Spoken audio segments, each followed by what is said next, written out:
Uma boa noite. Desculpa.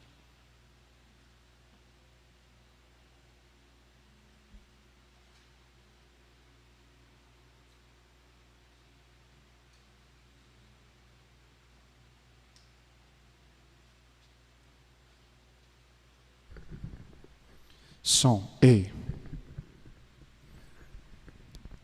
Ei. Som. Agora chegou.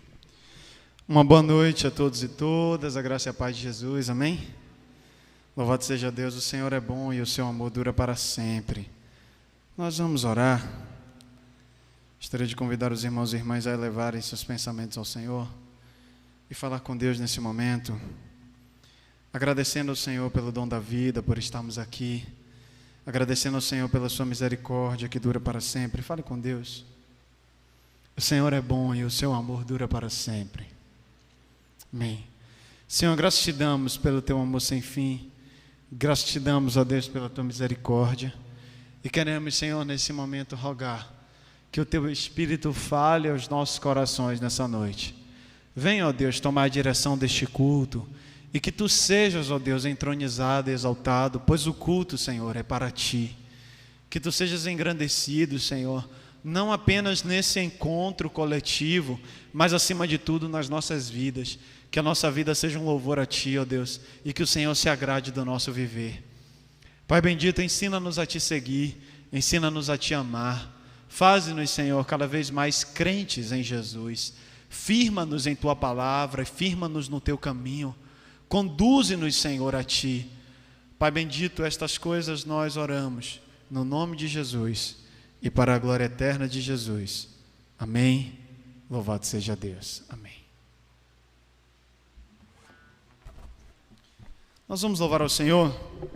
Quero convidar os irmãos e irmãs a ficarem em pé. Desculpa aí.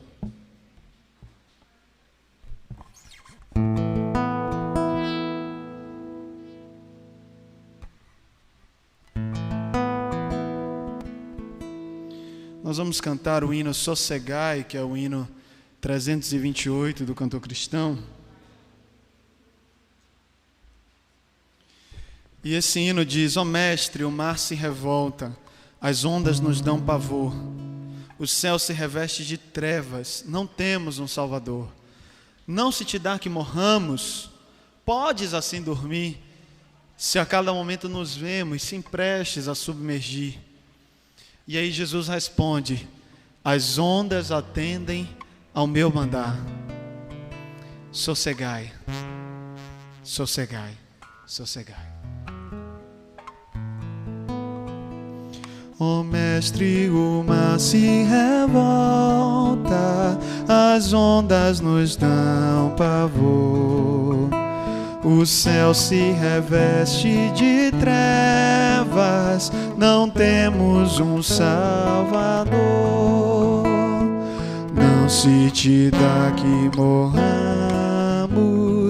podes assim dormir, se a cada momento nos vemos, se prestes a submergir. As ondas atendem ao meu mandar. Sossegai, seja o encapelado mar, a ira dos homens, o gênio do mal. Tais águas não podem a naufragar, que leva ao Senhor, Rei do céu e mar. Pois todos ouvem o meu mandar. Sossegai, sossegai, convosco estou para vos salvar.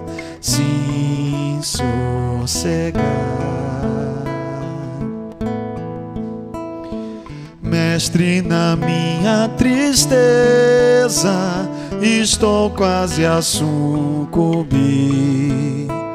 A dor que perturba minha alma, eu peço-te, vem banir. De ondas do mal que me cobrem, quem me fará sair?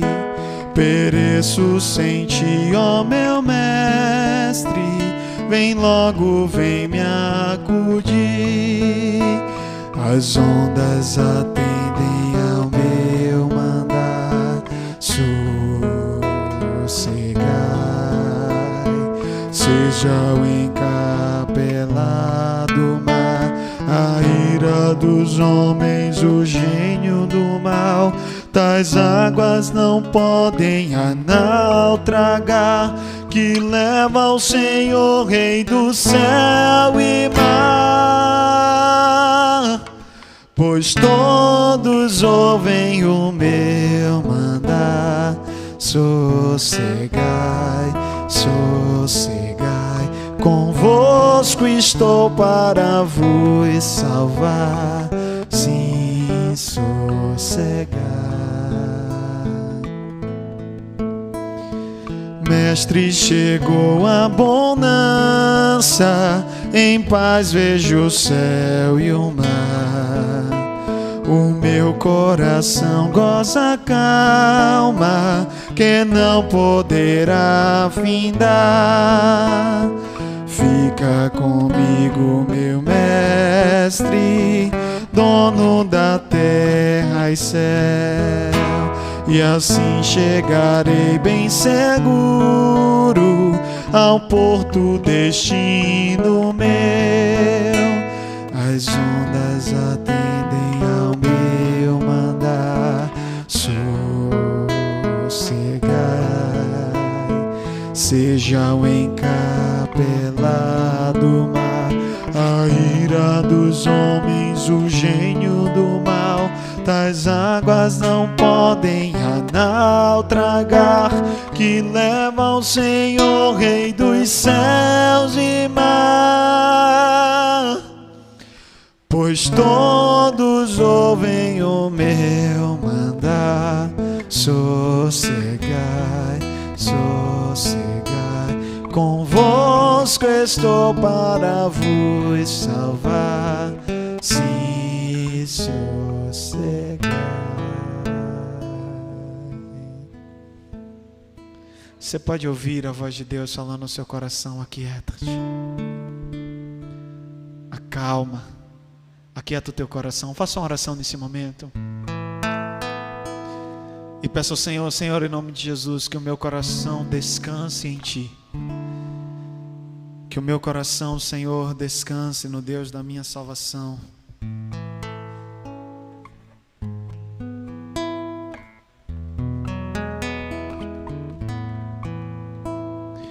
Quão formoso és, Rei do universo, sua glória enche a terra e enche os céus. Quão formoso és, Rei do universo, sua glória enche a terra e enche os céus. Sua glória enche a terra, sua glória enche os céus. Sua glória enche a minha vida, Senhor. Maravilhoso é estar em Tua presença. Maravilhoso é poder Te adorar. Maravilhoso é tocar em Tuas vestes. Maravilhoso é Te contemplar, Senhor.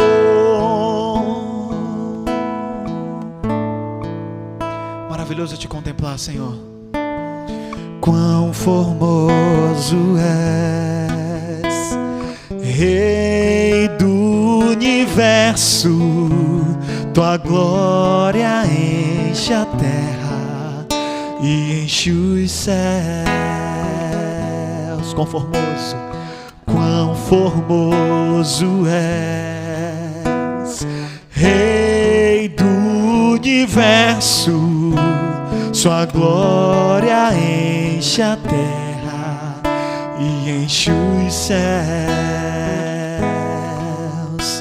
Sua glória enche a terra, sua glória enche os céus. Sua glória enche a minha vida, Senhor.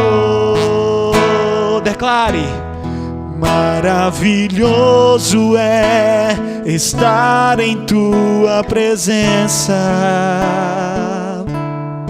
Maravilhoso é poder te adorar.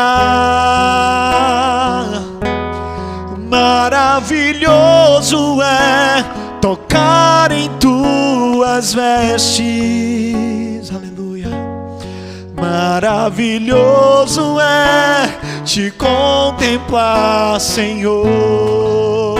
Declare: maravilhoso. Maravilhoso é estar em tua presença.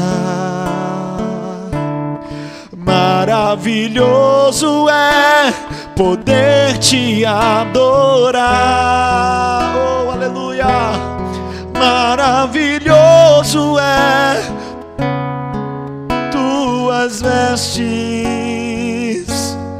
Maravilhoso é te contemplar, Senhor. Maravilhoso é te contemplar, Senhor.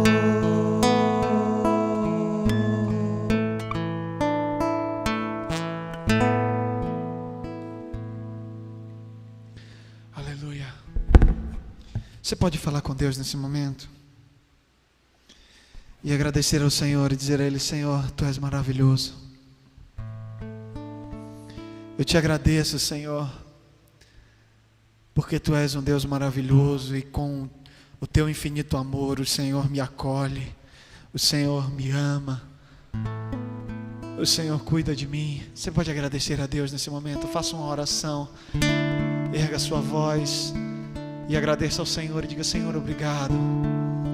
Obrigado porque Tu és um Deus de perfeito amor, rico em misericórdia e graça. Senhor, Tu és um Deus bendito, um Deus de milagres, um Deus de promessas, um Deus que conduz o seu povo no meio do deserto, um Deus que não deixa o povo desamparado, um Deus de proezas. Senhor, obrigado. Obrigado, Senhor. Fale com Deus nesse momento.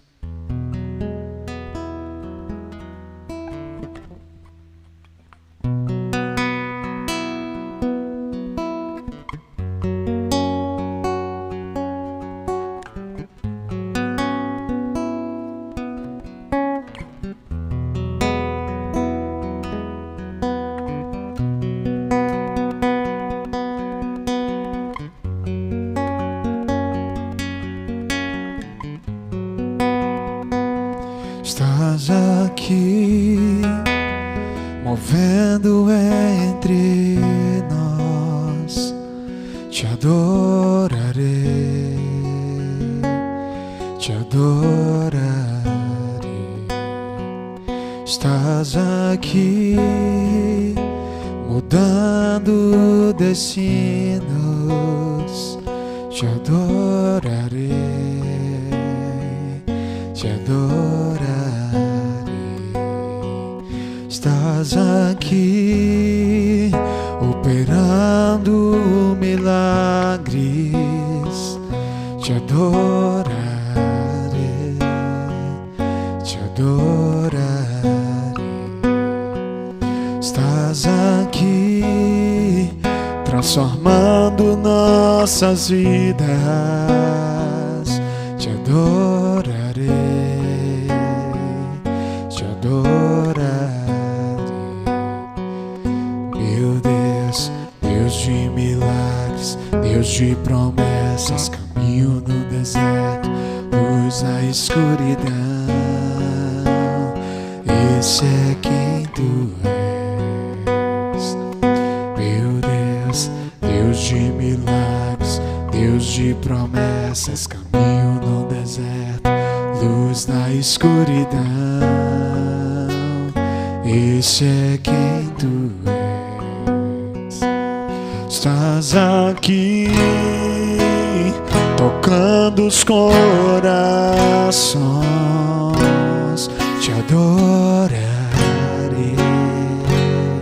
te adorarei.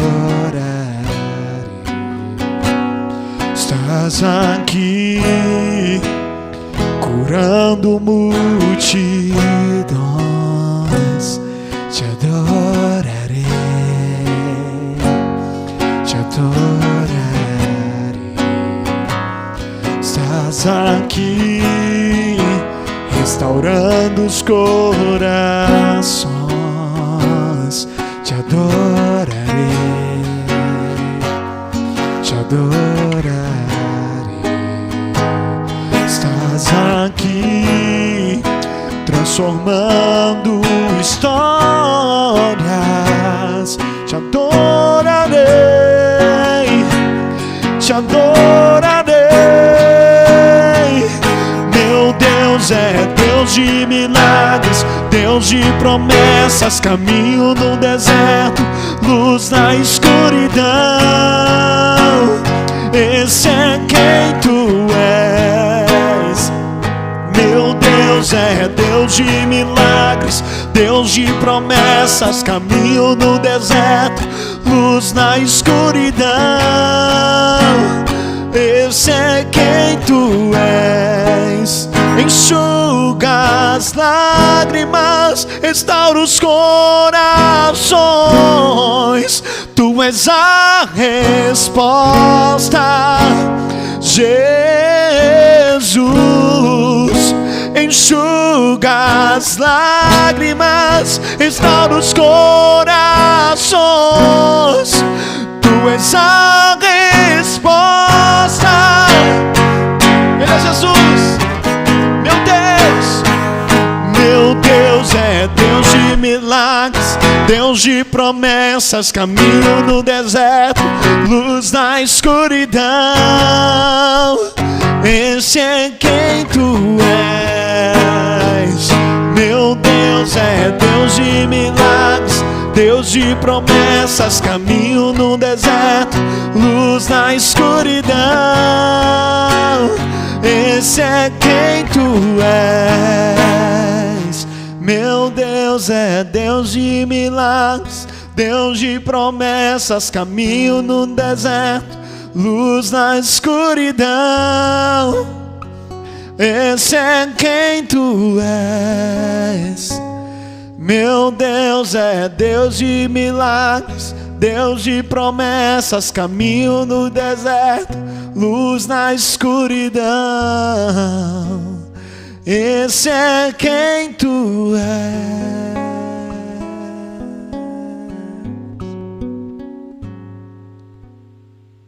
Amém. Senhor, nós te louvamos, ó Deus, porque tu és o nosso Deus,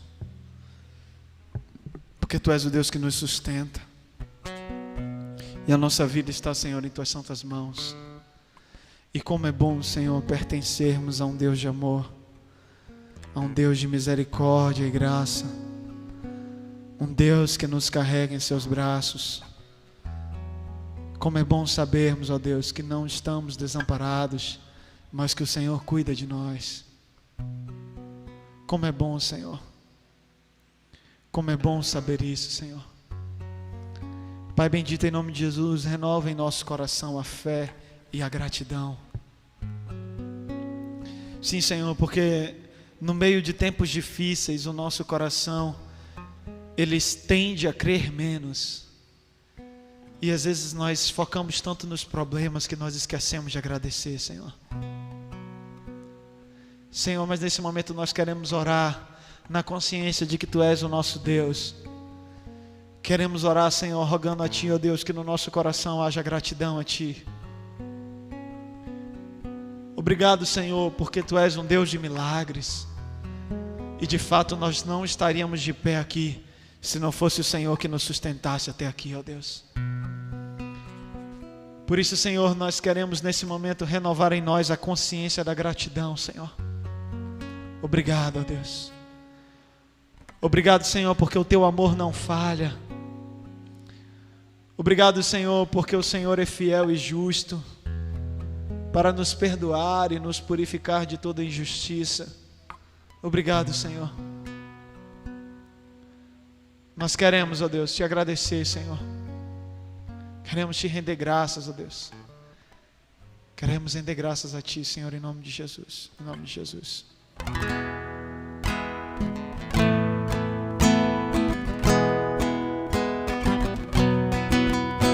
Por tudo que tens feito, por tudo que vais fazer, por Tuas promessas e tudo que és, eu quero Te agradecer com todo o meu ser.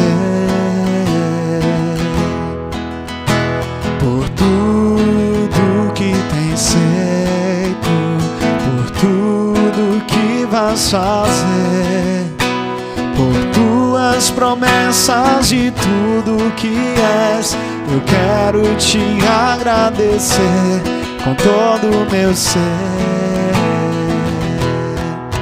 Te agradeço, meu Senhor. Te agradeço, meu Senhor. Te agradeço por me libertar e salvar, por ter morrido em meu lugar. Te agradeço, Jesus, te agradeço. Eu te agradeço, te agradeço.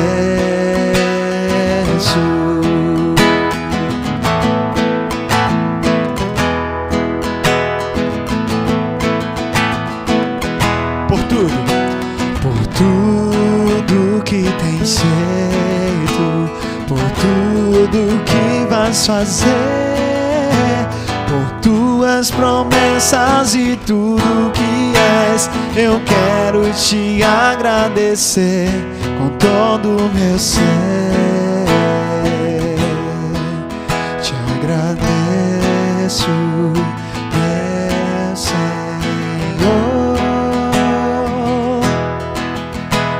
Agradeço, meu Senhor. Te agradeço por me libertar e salvar, por ter morrido em meu lugar. Te agradeço, Jesus, te agradeço.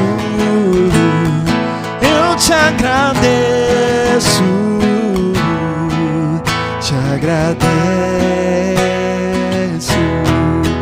te agradeço por me libertar e salvar, por ter morrido em meu lugar. Te agradeço, Jesus, te agradeço. Eu te agradeço,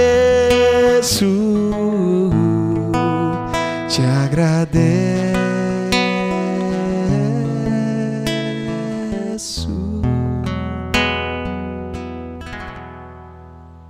Aleluia. Louvado seja Deus. Nesse mesmo espírito de gratidão, vamos entregar ao Senhor os nossos dízimos e as nossas ofertas. Venha o Senhor minha vida oferecer como oferta de amor e sacrifício.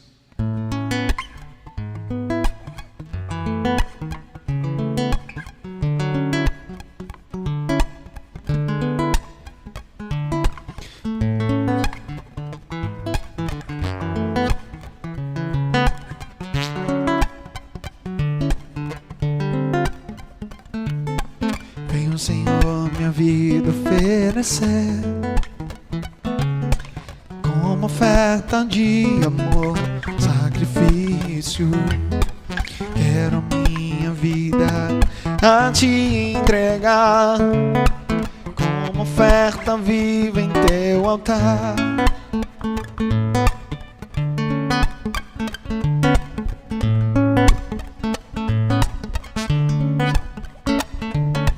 Venho, Senhor, minha vida oferecer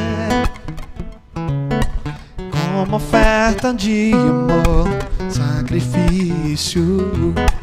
Quero minha vida a te entregar como oferta viva em teu altar.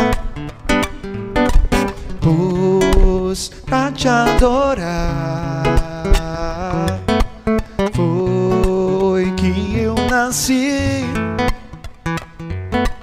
Cumpre-me teu querer, faça o que está em teu coração, e que cada dia eu queira mais e mais estar ao teu lado, estar ao teu lado, estar ao teu lado, Senhor. E que a cada dia eu queira mais e mais estar ao teu lado, estar ao teu lado, estar ao teu lado, Senhor. E que a cada dia eu queira mais e mais estar ao teu lado, estar ao teu lado, estar ao teu lado, Senhor.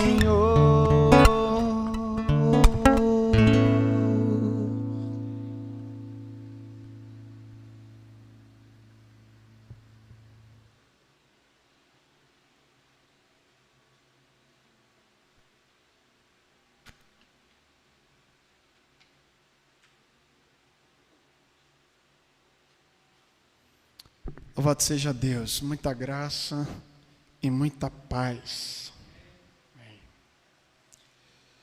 Nós vamos orar mais uma vez, agradecendo ao Senhor pelos dízimos e ofertas. Gostaria de pedir ao irmão Marcelo que erguesse a sua voz em oração, agradecendo ao Senhor pelos dízimos e ofertas e pedindo ao Senhor que fale conosco por meio da sua palavra.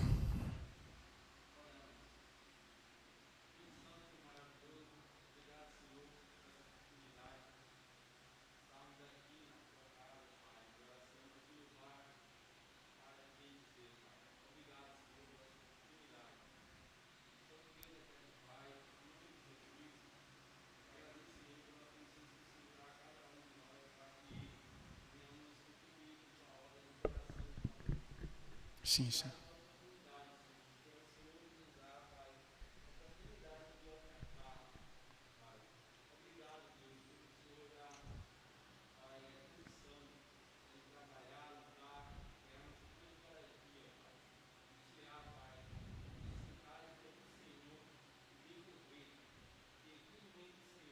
Amém.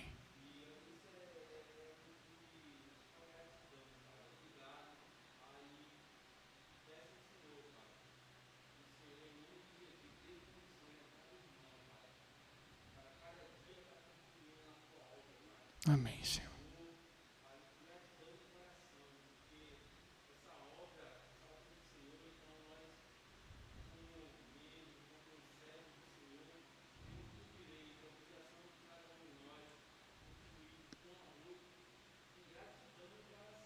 Amém. Sim, Senhor.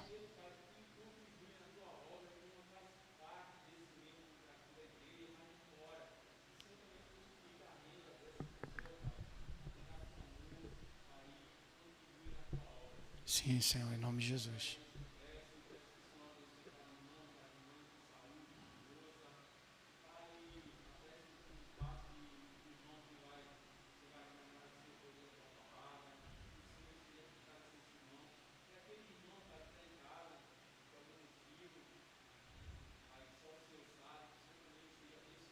Em nome de Jesus, em nome de Jesus. Amém, Senhor. Sim, Senhor. É verdade, Deus.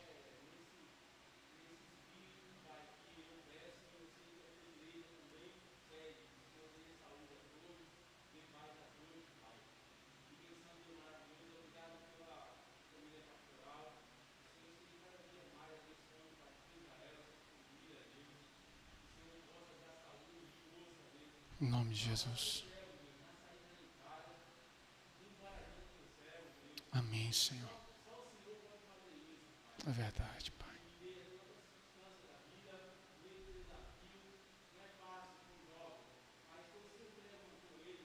Amém, Jesus. Amém, aleluia.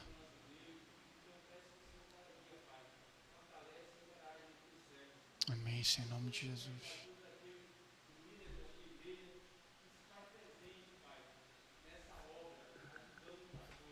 Em nome de Jesus.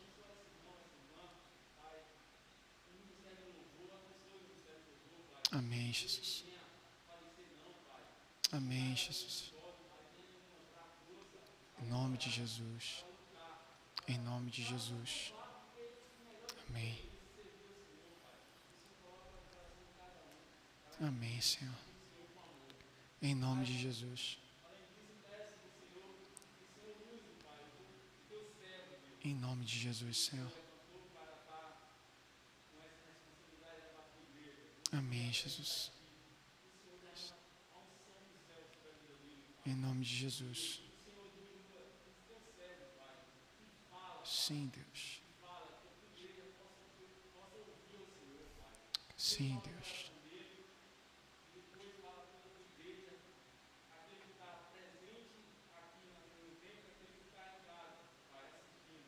Amém.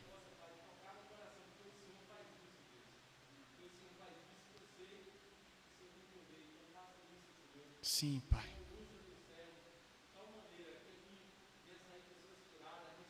Em nome de Jesus, Senhor.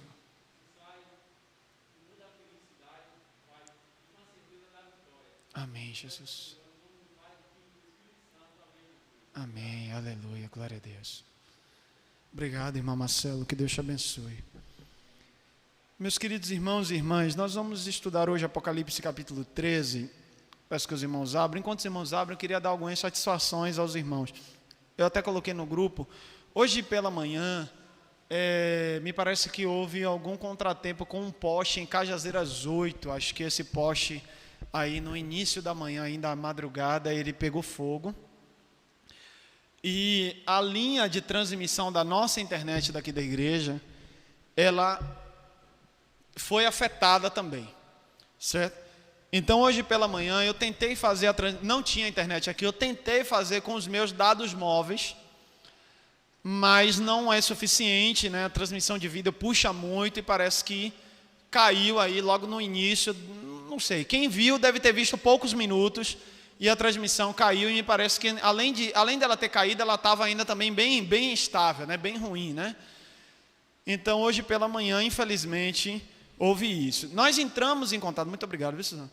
Nós entramos em contato com a empresa e aí eles estavam hoje pela tarde tentando resolver. Então eu quero crer, meu irmão, minha irmã, você que está assistindo aí em sua casa, que hoje à noite as coisas estejam normalizadas. Quando eu cheguei, aparentemente estava normal, mas aí foi esse contratempo, então nós não sabemos. E hoje pela manhã nós refletimos sobre Apocalipse capítulo 12, que trata da mulher e o dragão, né? Uma linguagem bastante simbólica e é uma coisa muito importante no livro de Apocalipse. Esse cabo está me atentando.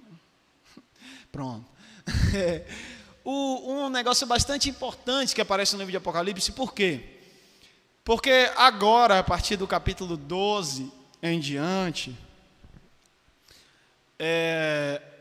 João vai denunciar com mais força as questões da terra, de onde ele vive, e do capítulo 12 em diante as coisas vão ser mais rápidas. Então, por isso que eu falei numa determinada mensagem, acho que alguns não entenderam, que eu disse assim, a gente já está chegando no fim, o pessoal disse 21 capítulos, e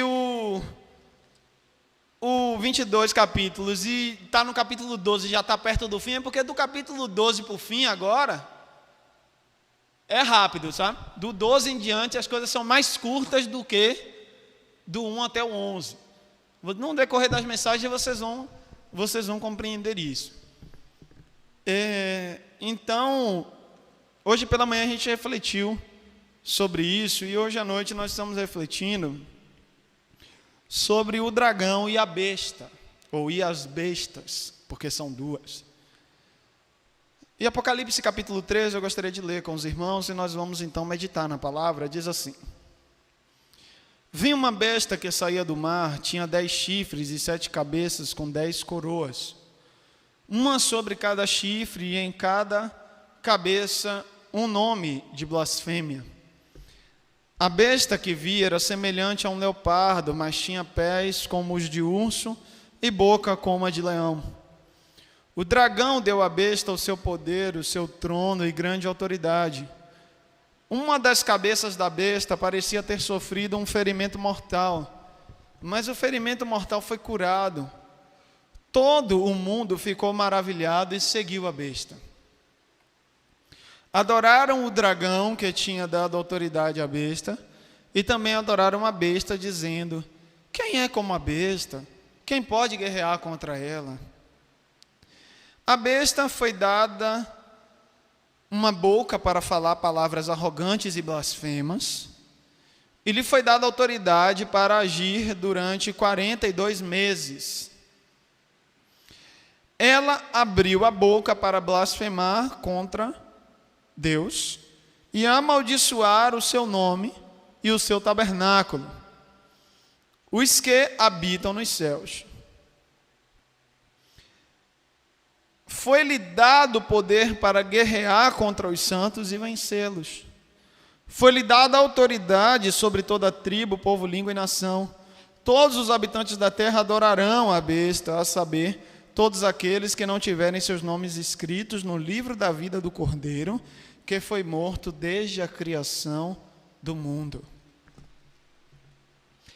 Aquele que tem ouvidos, ouça. Se alguém há de ir para o cativeiro irá. Se alguém há de ser morto à espada haverá de ser. Aqui estão a perseverança e a fidelidade dos santos. Então ouvi outra besta que saía da terra, com 2 chifres como cordeiro, mas que falava como dragão. Vou repetir: com 2 chifres como cordeiro, mas que falava como dragão. Exercia toda a autoridade da primeira besta, em nome dela, e fazia a terra e seus habitantes adorarem a primeira besta, cujo ferimento mortal havia sido curado. E realizava grandes sinais, chegando a fazer descer fogo do céu à terra, à vista dos homens. Por causa dos sinais que lhe foi permitido realizar em nome da primeira besta, ela enganou os habitantes da terra, ordenou-lhes que fizessem uma imagem em honra à besta, que fora ferida pela espada e contudo revivera. Foi-lhe dado o poder para dar fôlego à imagem da primeira besta, de modo que ela podia falar e fazer que fossem mortos todos os que se recusassem a adorar a imagem. Ela podia falar e fazer que fossem mortos todos os que se recusassem a adorar a imagem. Também obrigou todos, pequenos e grandes, ricos e pobres, livres e escravos, a receberem certa marca na mão direita ou na testa, para que ninguém pudesse comprar nem vender, a não ser quem tivesse a marca, que é o nome da besta ou o número do seu nome. Aqui há sabedoria. aquele que tem entendimento, calcule o número da besta, pois o número é de homem.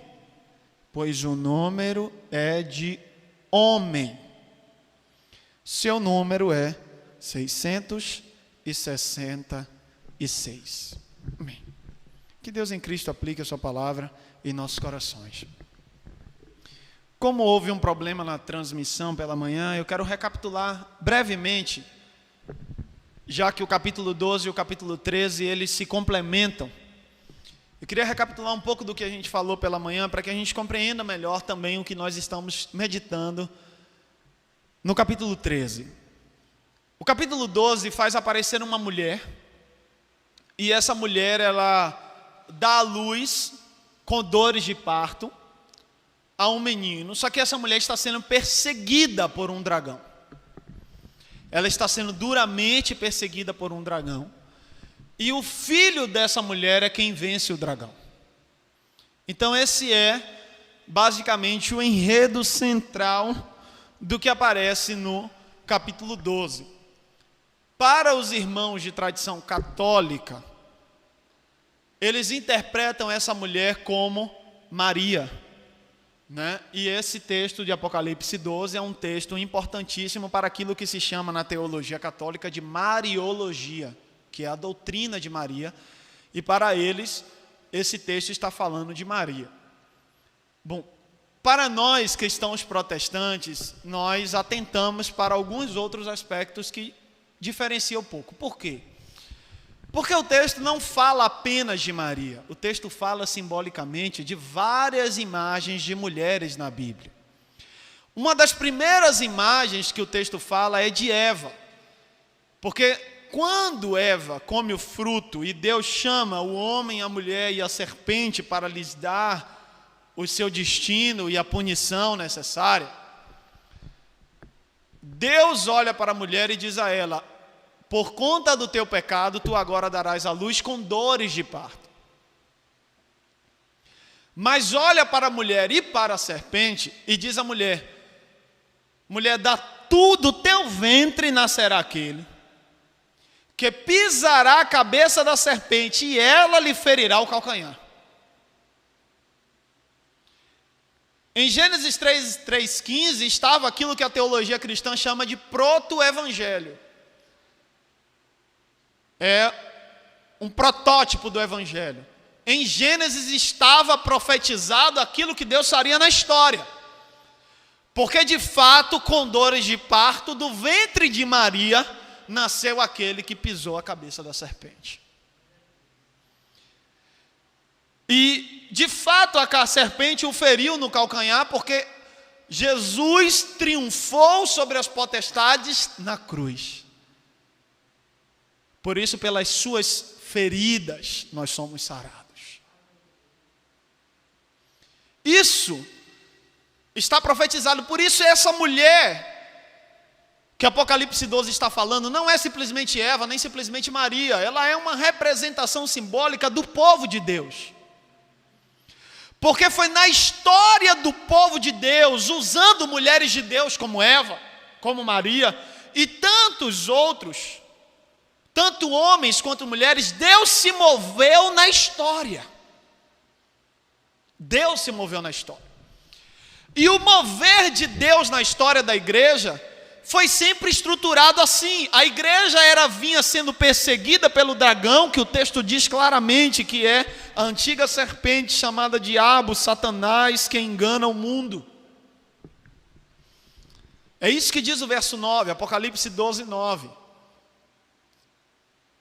A igreja sempre foi e sempre será perseguida por Satanás até que Cristo volte triunfantemente e a igreja habite plenamente com Cristo na glória. Mas enquanto Cristo não volta em plenitude,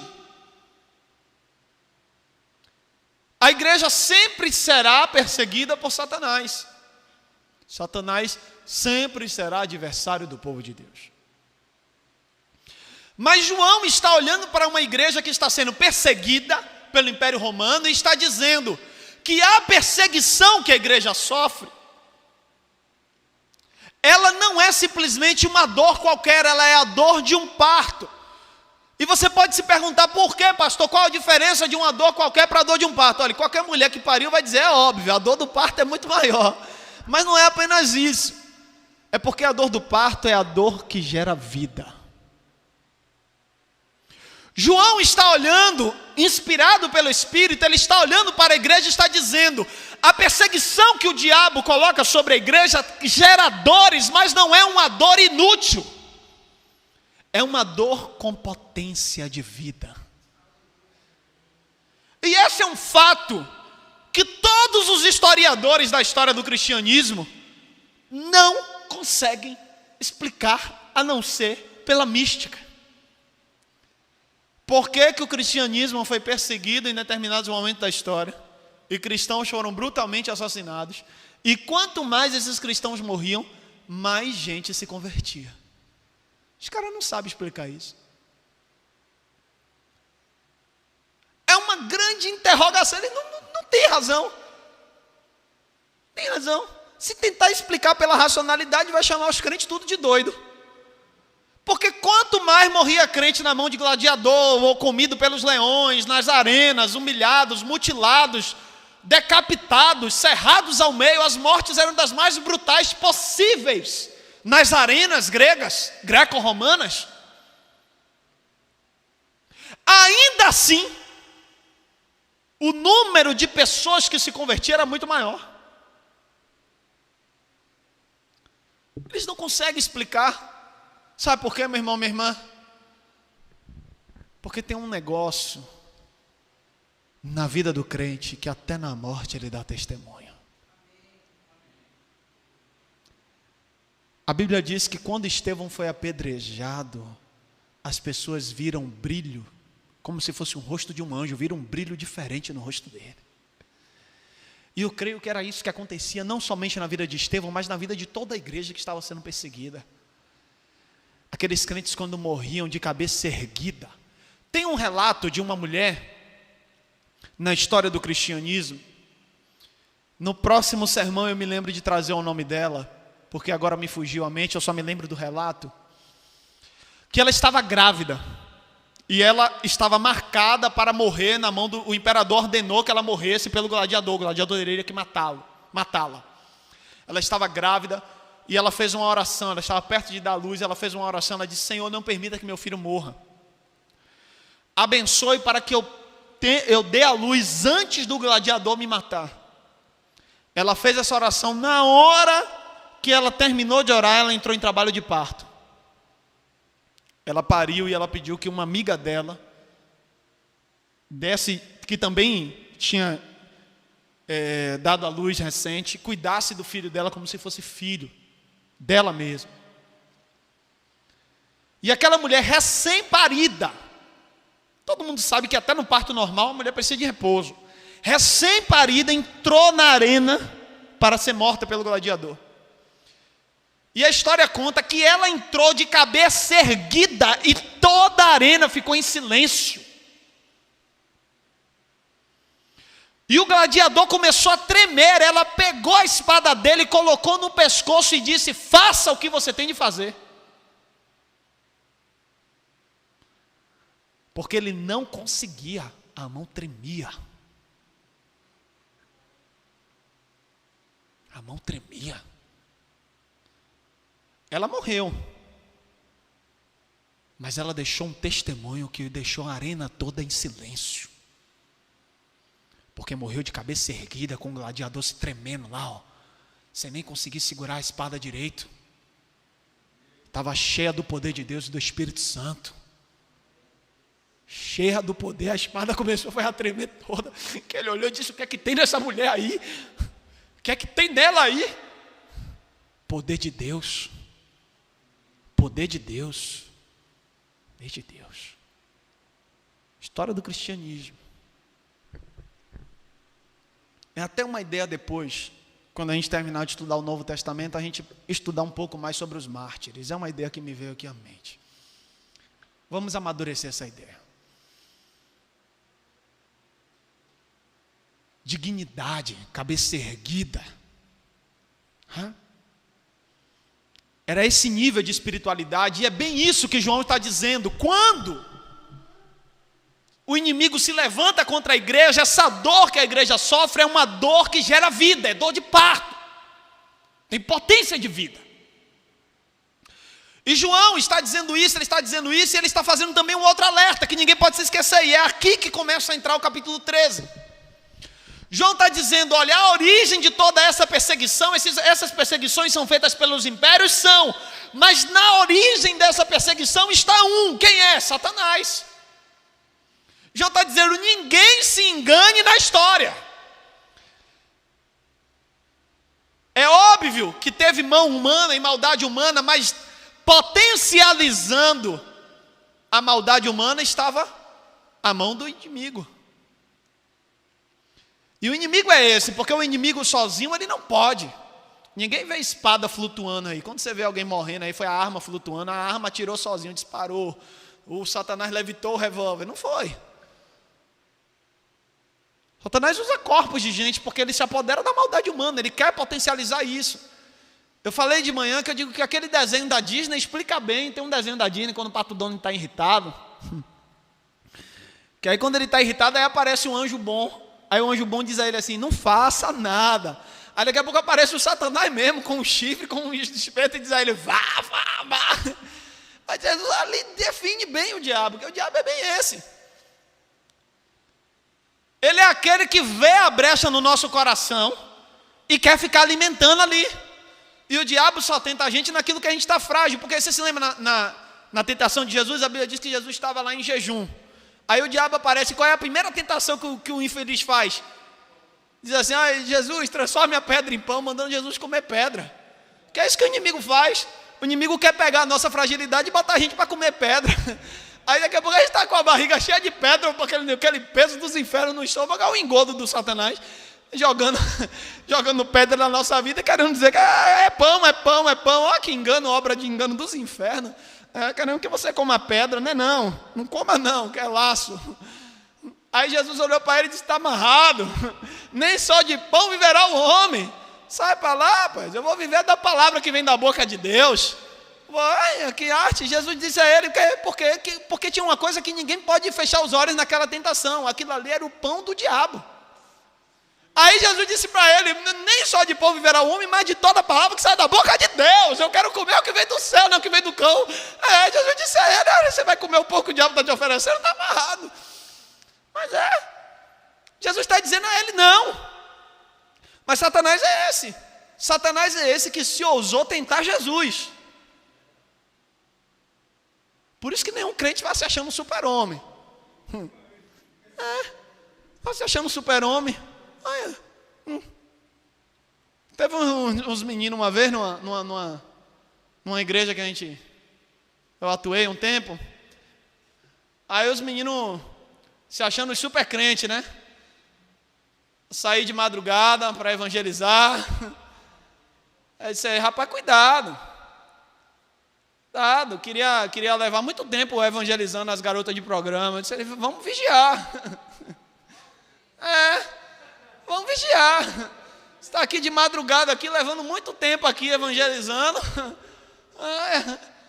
Cada um, além de, né, assim, que perturbação, né, Gustavo? Oxe, que laço do passarinheiro mesmo. Oxe, cada um a vigiar. Era. Aí a gente recomendava. Primeiro porque está atrapalhando, né? Porque é preciso você perder a inocência. Que se elas estão ali, elas estão trabalhando, certo? Com todos os problemas que esteja envolvido nisso, eu não estou querendo debater isso aqui. Mas é uma forma que ela tinha ali de ganhar dinheiro. Ela foi para lá para ganhar dinheiro. Então ela está procurando quem queira. Ela não está ali para ficar perdendo tempo com quem não quer, com quem não quer dar dinheiro para ela. E, infelizmente, a prostituição, de maneira geral, no Brasil, é muito envolvida com cafetania. Né? Então, tem todo um processo ali, um processo de muitas violências, né? De tudo mais, de escravização sexual mesmo. Sabe, os corpos são escravizados, é um processo bem violento. E aí você chega lá, você tira o tempo dela, às vezes o cafetão diz assim, você tem que chegar aqui tal hora com tanto. E às vezes ela está ali perdendo um cliente, e se ela não ganhar o dinheiro, vai apanhar. Aí você falou de Jesus, mas depois ela apanhou, tomou uma surra do cafetão. Então, até isso tem que ter muita cautela. Muita cautela mesmo. E além de tudo, os meninos lá se achando super-homem espiritual. Ele, rapaz, você está bem resolvido? Esse menino novo, solteiro, cheio de hormônio à flor da pele e achando a coisa mais linda, evangelizando garota de programa. Diga, rapaz, vamos procurar vigiar. Para vocês não se atrapalharem depois. Vamos procurar. Tem gente. Tem gente tentando transformar pão em pedra. O problema é esse. Aí disse, vamos vigiar o coração, porque vocês estão desprezando as coisas, estão se atrapalhando, e aí está chamando o que era porta de evangelização, está chamando de porta de tentação.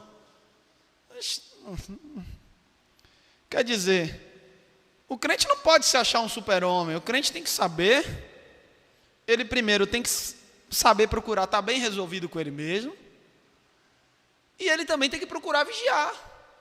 Né? Tem que procurar vigiar. Porque tem pecados que o crente só cai se ele der oportunidade. Se ele der oportunidade. E se ele está sentindo que a oportunidade está aberta, o certo é ele fechar a porta. Porque a Bíblia diz assim, fugir da aparência do mal. Olha o que a Bíblia diz. A Bíblia diz, não fuja do mal, a Bíblia diz, fuja da aparência. Se tiver cara de mal, fez careta, você já corre. É isso que a palavra diz, você tem que fugir da aparência. Olhou de longe assim, não está com cara de mal. Você cai fora. Vai ficar na chuva para se molhar. Nada.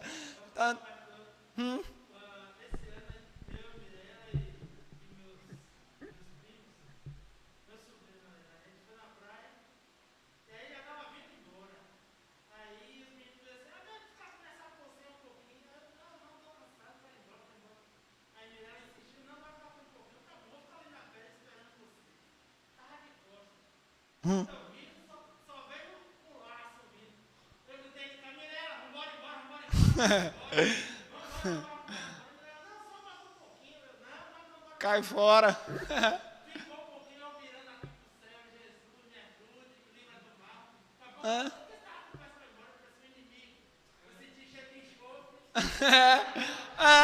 Mas é mesmo. Mas é.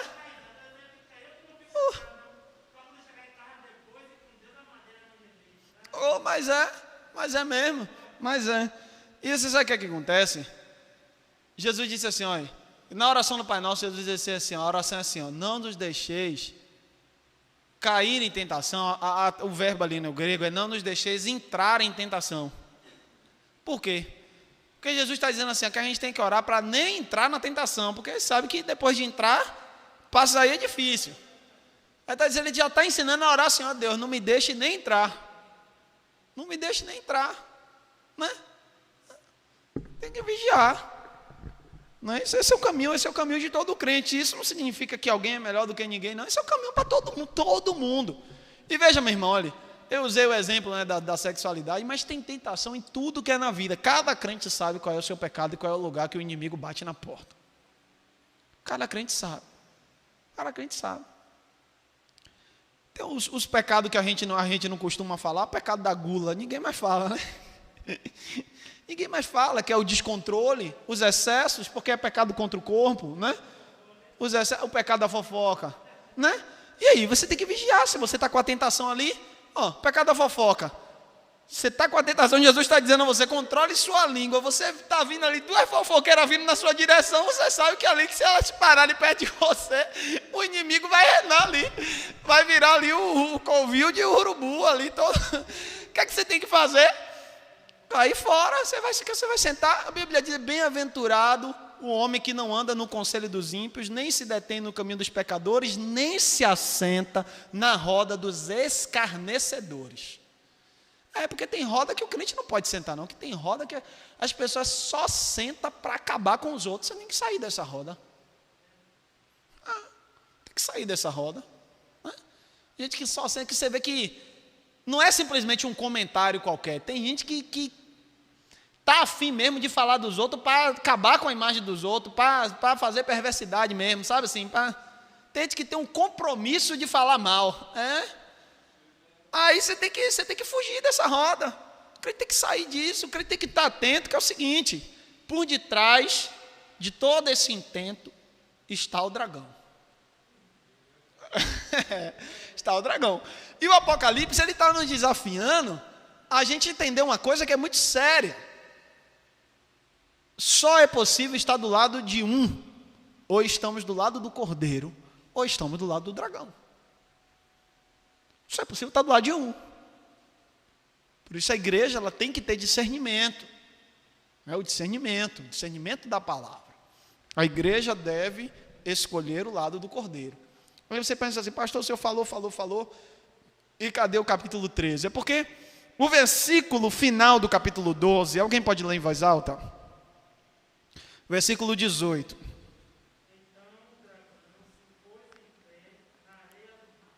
Pronto. Esse é o ponto de partida do dragão.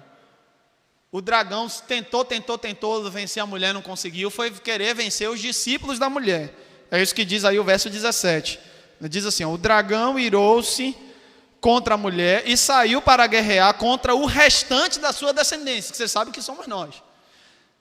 Os que obedecem aos mandamentos de Deus e se mantêm fiéis ao testemunho de Jesus. Ou seja, quem está seguindo Jesus, o dragão vai guerrear contra esses. Aí qual foi o ponto de partida do dragão que Gustavo acabou de ler? O dragão se pôs em pé na areia do mar. Você se lembra que eu falei do mar? O mar como esse símbolo do lugar dos inimigos. O mar. Esse era o ponto de partida. E o que é que o Apocalipse está querendo dizer aí? Porque não é à toa que é justamente daí que vai surgir a primeira besta. Do mar. E por que João está usando essa denúncia? João está denunciando o império. A primeira besta, ela simboliza o Império Romano. E a segunda besta simboliza a ideologia do império. A besta que sai do mar é esse império que dominava o mar. E eu falei a vocês, o grande império na antiguidade, nesse período em que João escreve, que tinha a tecnologia náutica, que dominava o mar e tudo mais, era o Império Romano. João estava preso numa ilha chamada Patmos. Estava preso lá. Um império que coloca presos em ilha é um império que domina o mar. Então João está preso nisso, e é esse império que vem do mar. No livro de Apocalipse, ele usa muito uma simbologia judaica, que também aparece no Antigo Testamento, e toda vez que aparecem chifres e coroas, ou então pode aparecer na sua Bíblia uma expressão chamada diadema. Diadema é tipo passadeira, mas na Bíblia significa coroa. Se você ler diadema, é coroa. Quando aparecem assim, muitas coroas ou muitos chifres, está falando de poder. É uma forma de descrever poder. Ele está dizendo que essa besta, esse monstro, a gente pode chamar besta de monstro. Ele está dizendo: vai vir um monstro aí, um monstro. Esse monstro, ele tem muitos chifres, muitas coroas, muito o que. Ele está dizendo que esse monstro é poderoso, muito poderoso. É uma forma dele dizer que esse monstro é poderoso. E aí no verso 3 ele fala uma coisa interessante sobre esse monstro, que a gente já sabe que é o Império Romano. Ele diz assim no verso 3: uma das cabeças da besta parecia ter sofrido um ferimento mortal, mas o ferimento mortal foi curado. Todo o mundo ficou maravilhado e seguiu a besta. E o que é isso, pastor? É o seguinte: havia na antiguidade um mistério sobre como foi a morte de Nero. Os historiadores acreditam que Nero possa até mesmo ter se suicidado. Mas havia uma grande interrogação sobre como Nero morreu. E como Nero ele foi assim, um imperador muito marcante, por causa das maluquices dele, assim, ele foi um imperador assim, muito marcante. Então criou-se várias lendas de que Nero teria como ressuscitar, de que ele estaria vivo, de que ele teria ressuscitado, ou que de tempos em tempos ele voltava. Essa lenda criou tanta força que de vez em quando aparecia algum maluco dizendo: eu sou Nero reencarnado, eu sou Nero ressuscitado, não sei o quê. Sempre aparecia alguém assim. O próprio Domiciano, em algum momento, chegou a se anunciar a ressurreição de Nero. Ele era a nova versão de Nero, ele era o Nero ressuscitado e tudo mais. Era o que o pessoal chamava. Havia algumas expressões né? Uma delas chamava Nero Redivivo, né? O Nero que voltou a viver, o Nero que ressuscitou, certo? Essa era uma das lendas assim que se pregava. E na época, o imperador, vocês já sabem disso, o imperador que estava ali na época em que João está escrevendo isso, é o imperador Domiciano. E o próprio Domiciano chegou a se decretar, ele era o Nero que voltou a viver. Ele era o Nero que voltou a viver. Então, quando o Apocalipse diz assim, olha, uma das cabeças dessa besta parece ter sofrido um ferimento mortal, mas o ferimento mortal foi curado e todo mundo ficou maravilhado e seguiu a besta. Era justamente por causa dessa lógica. Por quê? Porque o imperador, ele queria passar essa imagem de que ele venceu a morte. Ele venceu a morte. E para os cristãos isso era muito forte. Por quê? Porque alguém dizer que venceu a morte, para um cristão, era querer se igualar a Jesus. Era querer se igualar a Jesus.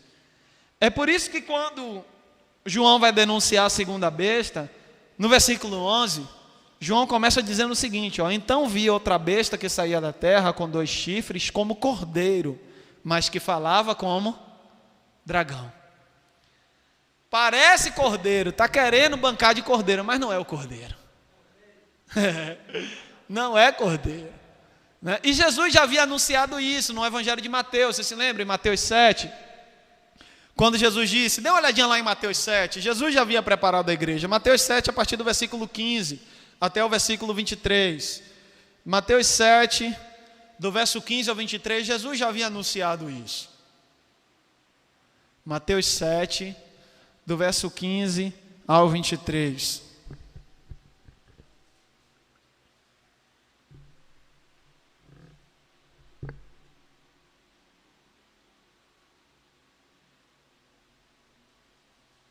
Diz assim, cuidado com os falsos profetas, eles vêm a vocês vestidos de peles de ovelha, mas por dentro são lobos devoradores. Vocês os reconhecerão por seus frutos. Olha, tem uma forma de reconhecer, tá vendo? Pelos seus frutos. Pode alguém colher uvas de um espieiro ou figos de ervas daninhas? Semelhantemente, toda árvore boa dá frutos bons, mas a árvore ruim dá frutos ruins. A árvore boa não pode dar frutos ruins, nem a árvore ruim pode dar frutos bons. Toda árvore que não produz frutos bons é cortada e lançada ao fogo. Assim, pelos seus frutos, vocês os reconhecerão. Nem todo aquele que me diz Senhor, Senhor, entrará no reino dos céus, mas apenas aquele que faz a vontade de meu Pai que está nos céus. Muitos me dirão naquele dia, Senhor, Senhor, não profetizamos em teu nome? Em teu nome não expulsamos demônios e não realizamos muitos milagres? Então eu lhes direi claramente, nunca os conheci. Afastem-se de mim vocês que praticam o mal. Palavra de Jesus. Jesus está dizendo, olha, praticou o mal não tem parte com o reino de Deus. Não tem parte com o reino de Deus. O reino de Deus exige práticas de justiça e vida. E aí Jesus está olhando e está dizendo, olha, cuidado, vai vir lobos. E João está denunciando isso, olha, parece cordeiro, mas a voz, o que sai da boca, é som de dragão. Porque Jesus já havia dito em outro momento que a boca fala do que o coração está cheio. Quando a besta abre a boca, começa a sair os dragões de dentro. Não tem jeito. Quer se fingir de cordeiro, mas quando abre a boca, dá para discernir o que é. Pelas ideias daquilo que fala e daquilo que prega. Pelas ideias. É por isso que tem uma coisa muito séria, a gente desprezar aquilo que a pessoa fala. Você não pode desprezar aquilo que a pessoa fala, não. Tem gente que quer desprezar, achando assim, não é isso não. Ou tipo assim, não, ele está falando isso só da boca para fora. Cuidado, porque aquilo que a pessoa fala, pode ser que seja exatamente aquilo que ela vai fazer. Se alguém avisou que vai fazer, cuidado, porque pode fazer. Cuidado. se avisou que vai, a pessoa a vida toda falou tal coisa. Aí da noite pro dia você diz assim, não, fulano não acredita nisso não, ele não vai fazer isso não. Falou a vida toda que vai fazer? Vai fazer. Vai fazer. Não vai ter jeito, você tem que abrir teu olho. Então, tem que ter muita atenção, porque pela boca você discerne se é voz de cordeiro ou se é voz de dragão. Pelo conteúdo. Pelo conteúdo.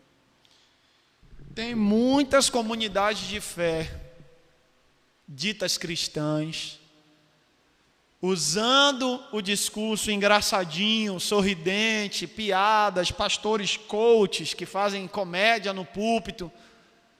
Mas quando você ouve o conteúdo da mensagem, você diz, meu Deus, está ensinando a igreja a odiar mais, a ter mais ódio, ter mais ódio. O cara um determinado vez aí, um cara famoso, é capaz de alguém aqui ouvir, mas tomara que não. Aí o cara vomitando machismo, aí o sermão dele, todo mundo rindo, o povo dava riso. Aí no sermão, o título do sermão era Homem Banana e Mulher não sei o que lá. Ele chamava o homem de uma fruta, a mulher de uma outra. E no fim das contas, o sermão todo era ele girando em torno, dizendo que o homem tinha que mandar na mulher. E que se o homem não mandasse na mulher, ele era um homem banana. Aí você se pergunta assim, pregou, a igreja toda riu. Tinha uma mulher que dava umas crises de riso. Riu. E no fim das contas, voltou para casa. E se tinha alguma irmãzinha que apanhava do marido ali no meio daquela plateia, ela voltou para casa, ela vai apanhar mais ainda. E ainda vai acreditar que a vontade de Deus é que ela continue apanhando. Porque o marido dela não pode ser um homem banana. E aí vai ficar por isso mesmo. Aí quer dizer, leva no humor, leva na brincadeira coisa que não é brincadeira. Leva no humor, na brincadeira coisa que não é brincadeira. Entendeu? E esse cidadão aí, está famoso, está estourado aí. Estourado, famoso. Todo mundo quer ouvir ele. E agora, eu vou aproveitar que eu toquei nesse assunto, vou dizer logo aos irmãos. Está virando febre agora o negócio de pregador que quer pregar sobre família. Agora virou febre, Gustavo. Os pregadores que eles são agora especialistas em pregar sobre família. Ou seja, eles já usam esse discurso. Pregador de família. Os pregadores de família, que agora todo mundo quer ser modelo para a família dos outros. Né? Jogar pedra no telhado dos outros é fácil. Todo mundo agora quer ser pregador de família. E eu fico olhando o seguinte, ninguém sabe qual é a família desses caras. Não é que a gente não está conhecendo. Porque você falar na igreja dos outros, em lugar que ninguém te conhece, você pode pousar do melhor ser humano do mundo. Né?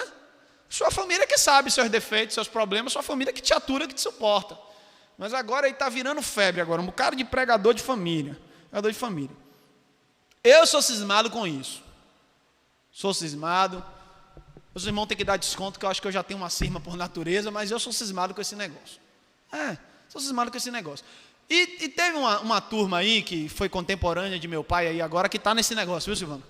Uma turma foi contemporânea de meu pai, agora está todo mundo querendo pousar de pregador de família. E eu fico olhando o seguinte, os caras querem falar sobre como você conduzir sua família para o altar de Deus. Nenhum filho desses caras é crente. Você não vê um filho desses caras na igreja procurando um compromisso com a igreja, com nada. Os caras agora tudo. Sou palestrante, pastor coach de família. Mas os filhos dos caras não pisam na igreja, velho.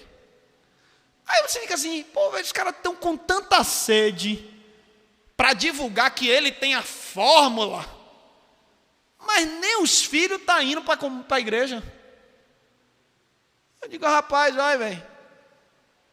Deixa o painho, que era mecânico. Entendeu? Painho que era mecânico. Viveu o ministério dele na simplicidade, só pastoreou a igreja pequena. Mas painho pregou o evangelho para mim dentro de casa. E eu disse aos irmãos, eu me converti com minha mãe pregando para mim, fazendo um apelo, que minha mãe fazia apelo. E você está pensando, era assim. E manhã, com todo jeitinho, falando com a criança, mas me implicava lá, ó, se não seguir a Jesus, vai para o inferno, você precisa ser salvo. Vocês dão risada? Vocês dão risada? Manhã falava mesmo. Manhã chegava e olhava para mim, meu filho, mamãe te ama muito, mas quando Jesus voltar, a mamãe não vai poder segurar na sua mão, não. Viu? Na hora que Jesus disser que vai subir, se você não aceitar Jesus, mamãe sobe e você fica. Viu? Tá certo. Oxi, tá bom, tá certo. Manhã dizia, mamãe, viu? Aí ela dizia, mamãe é salva, papai é salvo, e você já é salvo, Jesus já falou aí no seu coração, ou você só está indo para a igreja? Falava comigo, dava ideia cheque, mandava real mesmo. Não tinha esse negócio não com a linguagemzinha, com a cautelosa, mas também não ficava com muita rudez não. Papupu, pronto, acabou, tá dado o recado. Até que teve um dia que ela começou a pregar aquela palavra, entrou forte em mim, eu comecei a chorar. Eu disse a ela, eu estou sentindo, minha irmã, eu quero Jesus. Pronto, eu estou sentindo aqui, eu quero, pronto. Jesus entrou no coração, que eu estava ali, pronto. Oi? Laura ainda vai receber, está chegando a fase. Mas Luna também, você está pensando que não? Está chegando já, Luna já está perto da idade. Falou, sim, vai sim. Minha mãe lá, dos 7 a 9 anos, minha mãe já começou a plantar semente já. Mandando um recado já, me chamando já para a consciência de pecado, e me falava dos meus pecados na linguagem de criança. Você se lembra aquele dia que eu te falei, você desobedeceu, isso é pecado, está vendo? O pecado já está batendo na porta do seu coração, se o pecado já bate, mas Jesus também bate, você precisa abrir para Jesus, não é para o pecado. Ela estava lá dizendo tudo, batendo a real toda, e dizendo, você precisa de Jesus.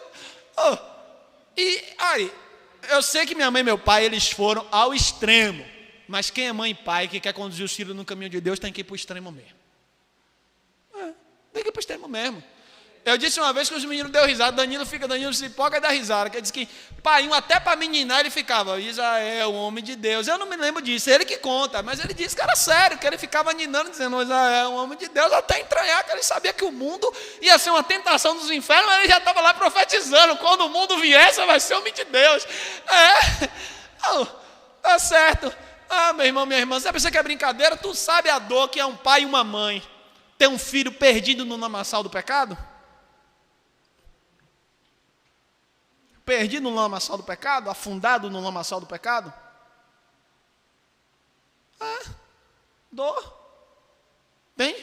Tem uns que, embora não tenham compromisso com a igreja, ainda guardam algum temor no coração, graças a Deus, não são filhos problemáticos, pelo contrário, são uma bênção e tudo mais. Não estou querendo dizer que porque o filho não é crente, não quer dizer que ele não seja uma bênção, não estou querendo dizer isso. Tem aqueles que guardam um temor, porque aprendeu valores do respeito, e aqueles que afundam mesmo no lamaçal do pecado, que não quer mais respeitar pai e mãe, não quer respeitar mais sociedade, não quer respeitar mais nada. Vira a cabeça de vez. Ouvi de um pai, conhecido meu e de Evelyn, ouvi de um pai um relato que me deixou, Gustavo, angustiado. Um pai olhou para mim nos meus olhos e disse para mim, eu já fiz tudo pelos meus filhos. E disse para mim assim, eu estou pensando já em trocar de casa, eu e minha mulher ir para outra casa, deixar a casa com eles. Porque eu já fiz tudo, mas eles só querem o caminho deles. Só o caminho do pecado. Estão se afundando. E chegou ao ponto de eu ter medo de eles afundarem a gente também. Então agora eu estou querendo ir para o lado do barco.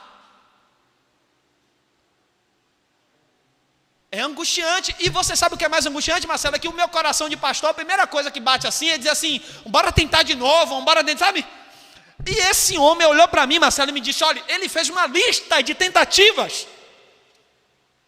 De várias e várias coisas. Ele disse, eu já fiz isso. O cara falando de tanta coisa que ele falou, que eu fiquei cansado por ele. Ele dizendo, eu tentei. Basicamente, o resumo da vida desse homem junto com a mulher foi ele dizendo que tentou. Mas o moleque afundou no pecado lá. Não quer outra vida. Pensando que é fácil?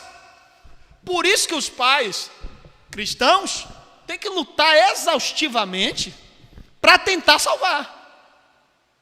Lutar exaustivamente para tentar salvar. E não está errado, não. Sabe? Porque a dor de não conseguir salvar é muito grande. Entende?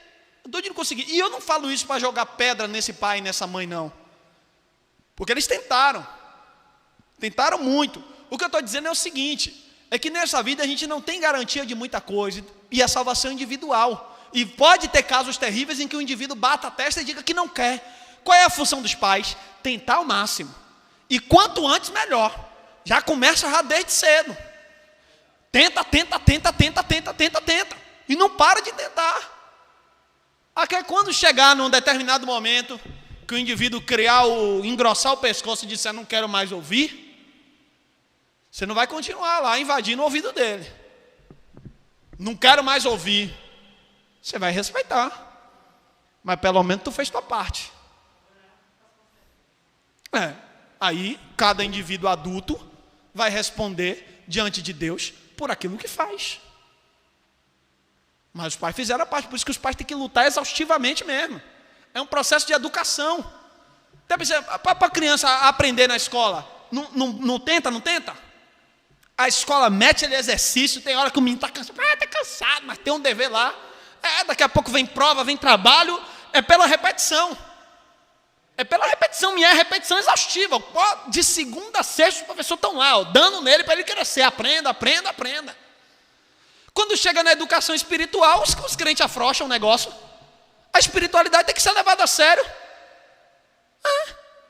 A espiritualidade tem que ser levada a sério. E se os pais entenderem isso, é minha missão conduzir meus filhos no caminho do Senhor e ajudá-los na formação espiritual, eles vão entender que tem que ser que nem a escola. Mete Jesus na cabeça desses meninos aí até entrar. Jesus. Qual é o problema que os crentes pecam nisso daqui? É quando eles transformam Jesus no fundamentalismo religioso. E aí, ao invés de enfiar Jesus, quer enfiar fundamentalismo religioso no menino. Não é assim. Por quê? Para você enfiar Jesus, você tem que viver Jesus. Se você não quiser enfiar qualquer coisa que você não vive, você está enfiando fundamentalismo. Porque você está falando da boca para fora. E é aqui que é mais difícil. Porque para um pai e uma mãe querer conduzir o filho em Jesus, ele vai ter que primeiro se conduzir em Jesus e querer amar Jesus o máximo e lutar para que os filhos sigam no caminho do Senhor. Pai até hoje, Gustavo, olha que eu sou pastor. Pai até hoje ele olha para mim e fala assim: e aí, você está orando?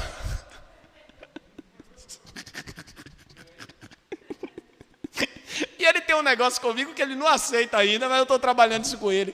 Que ele quer que eu ore de madrugada, só que eu já disse a ele que a minha intimidade com Deus, a madrugada não está dando mais certo não, que se eu ficar perdendo o sono vai me atrapalhar.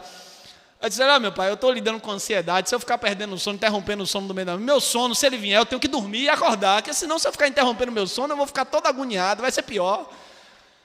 Aí, isso aqui ele quer, de vez em quando ele fala assim, de madrugada, você está orando aí? Bora,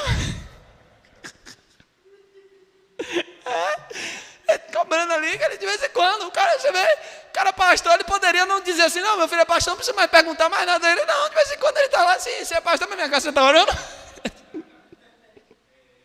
Você está orando?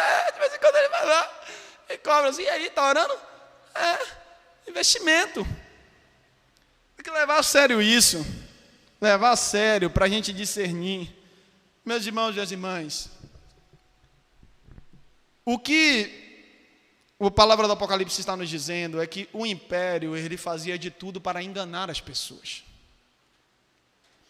O império usava da sua ideologia e tentava vender a imagem como se fosse o cordeiro. Tentava vender a imagem de que Nero venceu a morte. Tentava vender a imagem de que adorar o imperador e adorar Roma. Até Roma era adorada como uma divindade. Pensa que perturbação. Até Roma, até a cidade você tinha que adorar. Era muita idolatria. E o império tentava o tempo todo inculcar na cabeça das pessoas que esse era o caminho bom, que esse era o caminho correto. E aí o pessoal diz assim: pastor, mas e o 666? Deixa eu te falar uma coisa. Tem manuscritos antigos que não é nem 666, é 616, certo? Alguns manuscritos, a maioria dos manuscritos é 666. Tem manuscritos que é 616. Aí você se pergunta: e aí, é 666, é 616, o que é isso? O que é que significa isso? havia entre os judeus uma forma de lidar com os números, onde as letras elas se tornavam números. Isso é chamado entre os judeus de gematria. Gematria. A Cabala usa a gematria. A Cabala usa a gematria. Só que o que é a Cabala a grosso modo, certo? A grosso modo, a Cabala seria essa análise da Torá, transformando em números, né? Transformando em números, de modo a encontrar fórmulas secretas para a vida, sorte, bênçãos, entende? Então a Cabala seria essa a grosso modo. Estou aqui cortando a facão o negócio, mas a grosso modo seria isso, entende? Seria uma superstição judaica, certo? Mas se você falar isso com um judeu, você não usa o termo superstição, que ele vai achar lá que o que acredita na Cabala mesmo, ele vai achar que ali tem realmente um número que revela, não sei o quê. Da mesma forma que você falar com alguém que faz a fezinha, se o cara disser assim, eu sonhei com um coelho, vai dar coisa, você disser a ele que aquilo é superstição, misericórdia. Ele vai dizer, não, deu coelho. E o pior, você sabe o que é o pior de tudo? É que tem judeu que faz a Cabala e dá certo. E tem algumas pessoas que sonham com um coelho, joga o coelho e ganha mesmo. Então, tem coisa na vida que é mistério, né? É sério. O cara chegou lá, ele sonhou com o número lá 40, não sei o que. Rapaz, esse negócio ficou a noite toda parecendo 40. Eu vou jogar, daqui a pouco dá. Bom, vai lá. Eu não tenho o poder de explicar todo o mistério da vida, não. Não tenho poder, não. Nem quero. Daqui a pouco vai me chamar de pastor guru. Não sei de tudo, não. Eu vou explicar os mistérios? Quem que vai ter explicação, Marcelo? Para o cara que sonhou a noite toda com 40, depois ele achou que era para jogar, jogou e ganhou. Aí você vai dizer a ele que não foi o sonho dele. Mas, olha, é complicado, né? Eu penso que as pessoas têm que ter cuidado, porque isso abre uma porta para a superstição e abre a porta para uma coisa mais perigosa, que é o vício. E eu já conheci pessoas que literalmente gastam o salário todo no jogo e que geram feridas enormes na família. Eu conheço pessoas assim que lidam, que têm que enfrentar tratamento e às vezes quase sempre sofrem de recaídas, e é uma bagaceira, porque a família constrói se organiza financeiramente, né, naquele salário e tudo mais, faz um planejamento familiar, pensando em compras, não é nem para viver como rico, é pensando mesmo na organização familiar, compra, pagar luz, pagar água, não sei o quê. Daqui a pouco, meu irmão, a pessoa sai para receber o salário, quando volta, aí é um chororô, é uma briga, é um negócio. Já vi mesmo. Vi e não foi uma vez, vi várias vezes e é muito triste. Muito triste mesmo. Por isso que eu penso que essa relação com esse tipo de coisa, a pessoa tem que ter muito mais cuidado. Mas aí você pode estar se perguntando assim, pastor, afinal de contas, desembucha aí o que é esse tal de 666 e por que tem manuscrito que é 616. Como eu vinha te dizendo, a gematria é essa forma dos judeus lidarem, de escrever palavras e transformar essas palavras em números. E quando você escreve Nero César em grego e converte para o hebraico, dá o valor 666. Aí você diz assim, e por que tem manuscritos que dá 616? Porque o Império Romano tinha duas línguas, valendo um chocolate, tirando Silvana. Quais eram as duas línguas do Império Romano? Valendo um chocolate, ninguém vai ganhar, viu? O Império Romano tinha duas línguas oficiais. Ainda bem que eu tirei Silvana, senão eu ia ter que gastar meu dinheiro com chocolate. O Império Romano tinha duas línguas, o grego e o latim. Grego e latim, porque era o Império Greco-Romano. Por isso, transformando o nome Nero César do grego para o hebraico dá 666. Mas o nome Nero César do latim para o hebraico dá 616. Então não é à toa que manuscritos antigos ora falem de 666, ora falem de 616. Né? Isso faz com que se confirme, né, o nome da figura. Era uma forma de João denunciar o imperador, se estava denunciando o império, o imperador. Então, por isso que a besta é a designação do império. O que está se falando, o que se está sendo feito em Apocalipse o tempo todo é uma denúncia dos impérios. Está sendo denunciado o Império Romano, está sendo denunciado a ideologia imperial. A ideologia imperial que convidava as pessoas a se renderem à lógica dos impérios. E qual é a postura da igreja diante disso tudo? A postura da igreja é permanecer firme. Nós não estamos do lado da besta, nem do lado do dragão.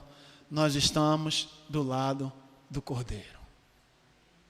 Nós estamos do lado do Cordeiro. Nós não estamos do lado da besta e do dragão. Estamos do lado do Cordeiro. Do lado do Cordeiro.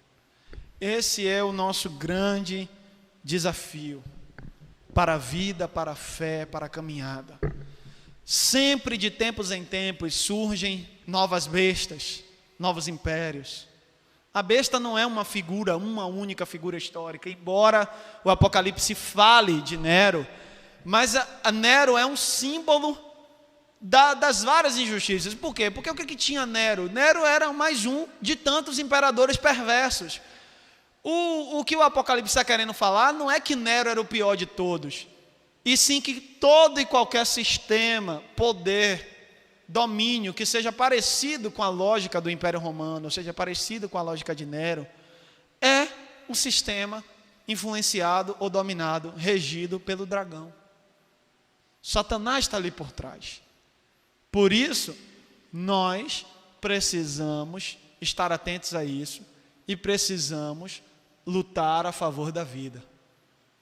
O dragão está interessado em cercear a vida, em dificultar a vida das pessoas. O Império Romano era um império dominador, escravizador, um império que pervertia os corpos, né? E o Evangelho está um tempo todo nos gritando, dizendo: o Evangelho é liberdade. Foi para a liberdade que Cristo nos convidou. Por isso nós estamos sempre do lado da liberdade, do lado da vida, do lado onde a vida pode ser vivida livre, vida em abundância, onde é possível ter sorriso, esperança, alegria. Essa é a nossa luta. Essa é a nossa luta. Os nossos irmãos indígenas, das tribos indígenas, eles têm consigo uma esperança que eles acreditam na terra sem males. Eles acreditam que um dia será possível viver isso. Retornar à terra sem males. E a terra sem males é um lugar onde a maldade é plenamente vencida. Essa esperança, né? Isso é um detalhe interessante, Gustavo. Quase todas as culturas no mundo, de alguma forma, alimentaram, mesmo sem ter contato com a Bíblia, a esperança de um dia vivermos em um mundo onde haja vida, paz, justiça, igualdade. Sabe? Isso é fruto da eternidade que Deus plantou no ser humano. O ser humano é a imagem e semelhança de Deus. E dentro do ser humano está plantada essa sede que o Eterno colocou, de um dia vivermos em um mundo sem mal, um mundo onde a justiça reine para sempre, onde a justiça e a paz se beijarão. Essa imagem do profeta é uma imagem linda, né? A justiça e a paz se beijando, né? Caminhando de mãos dadas, se encontrando para sempre. Essa é a nossa esperança, e essa é a nossa luta. Essa é a nossa luta. Nós olhamos para o nosso mundo hoje e sabemos que a complexidade econômica e política é muito grande. Não dá para a gente ser ingênuo. A gente vive num mundo bastante desigual, complexo, os nossos sistemas são complexos, né? Mas a gente precisa, diante da complexidade desse mundo e do nosso tempo, discernirmos os caminhos de vida. E isso é muito mais do que dizer assim: estou com o partido A ou com o partido B. Não é isso. Não é isso. Não é isso. Martin Luther King, nos Estados Unidos, lutava e caminhava com os partidos que, de alguma forma, diziam assim: tudo bem, nós vamos lutar pelo direito dos negros. Ok. Qualquer pessoa que desse a entender que poderia ajudar os negros, ele caminhava. Mas no dia que os caras descambavam para qualquer outra coisa errada, ele sentava o pau do mesmo jeito. Na época, o único presidente que escutou ele sobre a Revolução, embora esse presidente tenha deixado a desejar em vários sentidos, mas o presidente pelo menos escutou. Só que esse presidente estava patrocinando a guerra do Vietnã. Aí Martin Luther King foi lá, falou com ele sobre o direito dos negros, e depois disse a ele: mas é o seguinte, não é só sobre o direito dos negros não, isso aí que você está fazendo na guerra do Vietnã está errado também. Vocês estão entendendo o que eu estou dizendo? Havia nele sim, e ele sabia discernir quais eram as possibilidades políticas em que ele poderia dialogar mais, onde ele poderia ser ouvido mais, mas nem nessas possibilidades políticas ele fechava, como que dissesse assim: agora eu vou levantar a bandeira eterna. Ele dizia lá, na hora que os caras descambavam para o lado errado, ele botava o dedo na ferida e dizia: você também está errado. Você também está errado. Tem a ver com esse discernimento, entende? Tem a ver com esse discernimento da vida. A gente vai tentar no nosso mundo lutar e caminhar pelas opções onde haja a menor quantidade de injustiças possíveis. E mesmo nessas opções, nós sempre seremos a pedra no sapato deles. Essa é a postura do cristão. O cristão vai lutar pelos sistemas, ou até mesmo pelos partidos que promovam a menor quantidade de injustiças possíveis. E até lá, o cristão vai ser a pedra no sapato deles. O cristão vai ser a pedra no sapato deles, lembrando a eles que toda a justiça deles ainda é pouca. Que só será suficiente quando o reino de Deus for implantado com poder. Com poder.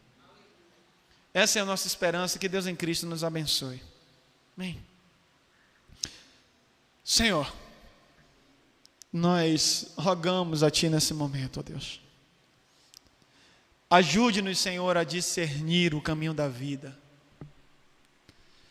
Livra-nos, Senhor, dos enganos do dragão. Livra-nos, Senhor, dos enganos dos poderes desse mundo que tentam ludibriar a nossa mente e palpitar o nosso coração. Senhor, que o nosso coração esteja apenas rendido a Ti e que a nossa adoração seja somente a Ti. Senhor, em nome de Jesus, conduze-nos enquanto igreja a um discernimento de todo e qualquer sistema que seja contrário a Cristo, portanto, anticristo. Senhor, nos livre, ó Deus, dos sistemas que promovem o ódio, porque o ódio é anticristo, porque Cristo pregou o amor. Senhor, nos livre de sistemas que promovem mais e mais violência e deseja cada vez mais armar a população. Por quê, Senhor? Porque Cristo nos ensinou a darmos a outra face e caminharmos a segunda milha. E nós sabemos, Senhor, que não será com mais espadas e mais armas que construiremos o caminho da paz. Senhor, nos ajude, não somente nesses temas, mas tantos outros, a entendermos qual é o caminho de Cristo nos nossos dias. Esse desafio, Senhor, é bem verdade que não é fácil, é complexo e exige de nós, enquanto igreja, uma constante lucidez, olhos constantemente abertos, ouvidos constantemente atentos. Senhor, por favor, ó Pai, abre os nossos olhos, os nossos ouvidos, ajude-nos, Senhor, a termos lucidez, entendimento e discernimento nessa vida. Nos ajude, Senhor, nos ajude. Nos ajude, Senhor, também a não cairmos na ilusão do conforto e em algum momento nos tornarmos amigos dos impérios. Não, Senhor. Nós queremos ser a interrogação constante na vida deles. Queremos ser sempre a voz profética, a voz que denuncia a injustiça, a voz que lembra aos reis desse mundo que o órfão e a viúva devem ser prioridade no cuidado. Senhor, nós queremos ser a voz que lembra aos poderosos desse mundo que o teu caminho é o caminho da vida e da justiça e que os pequeninos desse mundo devem ser cuidados prioritariamente, Senhor. Ó Deus, ajuda-nos a seguir o Cordeiro e afasta-nos, Senhor, de toda e qualquer besta do nosso tempo e de todo e qualquer vínculo com o dragão. Faze-nos, Senhor, semelhante aos irmãos da igreja primitiva, uma comunidade que vence a besta e o dragão pelo poder do Cordeiro. Que pelo poder do Cordeiro, pelo poder que há em Cristo Jesus, pelo testemunho do Evangelho, pela firmeza no amor, nós venhamos a vencer o império do mal e o discurso da maldade. Que o ódio seja vencido pelo amor. Que os déspotas, que os poderosos e ditadores sejam vencidos pelo poder da misericórdia, da partilha, da dignidade, da humanidade e da humanização. Que no nome de Jesus, ó Deus, a misericórdia sempre nos seja mais atraente do que a raiva e a brutalidade. Que no lugar dos canhões de guerra, nós venhamos distribuir flores e plantar jardins. Que no lugar dos derramamentos de sangue, nós tenhamos uma bacia e uma toalha para lavar as feridas e os pés uns dos outros. Cria em nós, Senhor, um coração entranhado na misericórdia. Cria, Senhor, em nós um coração entranhado na misericórdia. Ajuda-nos, Senhor, a vigiar o nosso coração dos pecados que assolam e nos tentam. Ah, Senhor, dai-nos a vigilância para que possamos permanecer firmes no caminho do amor. Livra-nos, Senhor, da tentação de, diante de uma matéria de jornal injusta, crescermos em nós o ódio. Nos ajude, Senhor. É tão difícil quando assistimos matérias de roubos, ou até mesmo de violências e estupros. Ah, Senhor, o nosso coração às vezes se indigna de tal maneira que às vezes os nossos pensamentos são tão maus. Senhor, não é fácil e eu confesso esse meu pecado, Senhor. Mas eu te peço, ó Deus, ajude-me a crer na justiça. Me ajude, Senhor. Me ajude a crer na justiça. Me ajude, Senhor, a crer que justiça é diferente de vingança. Me ajude, Senhor, a não desejar uma sociedade que está estruturada na lógica da punição, simplesmente. Não, Senhor, porque o teu reino não é um reino de vingança. Me ajude, Senhor. Não é fácil. Ajude também os meus irmãos. Nos ajude, Senhor, a crermos na justiça. Nos ajude, Senhor. Ah, Senhor, esse é um dos tantos temas que por vezes assolam a nossa mente. Nos ajude, Senhor, e tenha misericórdia de nós. Tenha piedade da nossa vida, Senhor, e nos ajude a crermos na justiça. Nos ajude, Senhor, a de forma alguma sermos apoiadores de linchamentos coletivos. Não, Senhor, em nome de Jesus, livra-nos disso. Que nenhum dos teus filhos se agrade, concorde ou mesmo participe disso. Porque, Senhor, o nosso reino não é o reino do dragão. O nosso reino é o reino do Cordeiro, Senhor.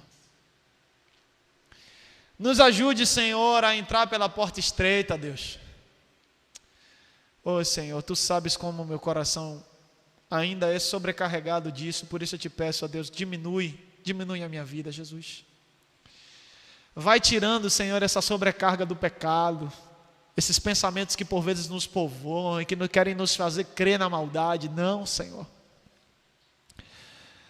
Vai afinando a minha vida, Jesus, até que eu consiga passar pela porta estreita. Afina também o Teu povo, Jesus. Que toda a sobrecarga do pecado, as ideologias do dragão, a mensagem do inferno que tenta nos ensinar a odiar, meu Deus, que nenhuma delas prevaleça sobre a nossa vida. Faze-nos crer na Tua palavra, faze-nos crer que a Bíblia é a palavra de Deus, para que a gente consiga crer, Senhor, naquilo que está escrito em 1 João capítulo 4, versículo 8, de que aquele que não ama não conhece a Deus, porque Deus é amor. Oh Deus, nos ajude a crer na Tua palavra, Senhor. Nos ajude a crer na Tua palavra, tenha misericórdia de nós, Senhor. Nos ajude a crer na Tua palavra, no momento em que o mundo todo gritar que o caminho é o ódio. Que a Tua palavra fale mais alto ali, Jesus. Tenha piedade de nós, Senhor.